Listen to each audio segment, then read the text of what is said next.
বিয়ে না করেই প্রমিজে থাকলে আইনি জটিলতা কী হতে পারে?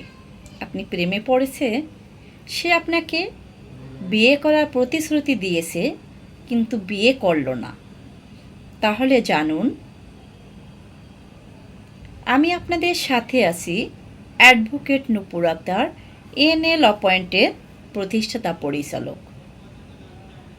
একজন ছেলে একজন মেয়েকে বিয়ে করার প্রতিশ্রুতি দিয়ে যদি বিয়ে না করে কোনো ধরনের অবৈধ সম্পর্কে জড়িত হয়, সেক্ষেত্রে কী ধরনের অপরাধে অন্তর্ভুক্ত হতে পারে সে সম্পর্কে বিস্তারিত আলোচনা করব আমার এই পর্বটিতে।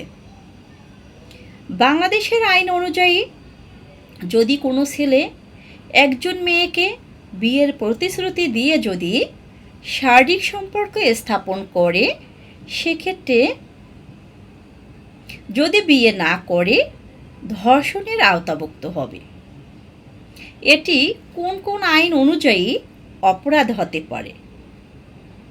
পেনাল কোডের সেকশন 375 ধারা অনুযায়ী কনসেন্ট অবটেন্ড আন্ডার মিসকনসেপশন হলেও তা অপরাধ হবে। নারী ও শিশু নির্যাতন দমন আইন অনুযায়ী সেটি ধর্ষণের অন্তর্ভুক্ত হবে। ধর্ষণ হিসেবে গণ্য হলে তাকে সাজা পেতে হবে। আদালতে এমন বহু মামলা রয়েছে যেখানে প্রতিশ্রুতি দিয়ে প্রতারণা করার কারণে অনেক ছেলেকে জেল খাটতে হয়েছে। তাই আবেগে নয়, আইনের কথা মাথায় রেখে আপনি সিদ্ধান্ত নিন।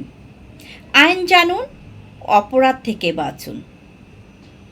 যে কোনো সময় যে কোনো টপিক নিয়ে আপনাদের সামনে হাজির হব। আমার এনএল পয়েন্ট ফেসবুক পেজটি লাইক ফলো দিয়ে সাথেই থাকবেন। আল্লাহ হাফেজ। আসসালামু আলাইকুম।